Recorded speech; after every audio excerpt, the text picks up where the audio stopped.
জানি জীবনে অনেক বন্ধু বান্ধব আসবে, কিন্তু সবাই তোদের মতো হবে না। সব বন্ধুত্ব আজীবন থাকে না।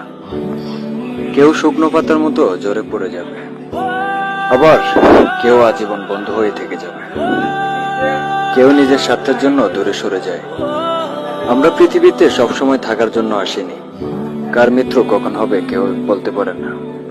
সবাই আবার বন্ধুদের সময় দিতে পারে না, কারণ সবাই সবার কাজ নিয়ে ব্যস্ত থাকে। একদিন তো টাকা পয়সা সবই হবে, ওই সময় মজা করার মতো কেউ আর পাশে থাকবে না।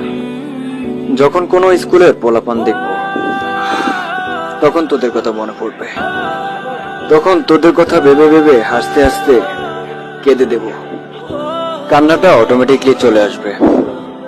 আর বন্ধুরা, তোরা যে যেখানে আছিস না কেন, আমি আশা করি তোরা সুখেই আছিস।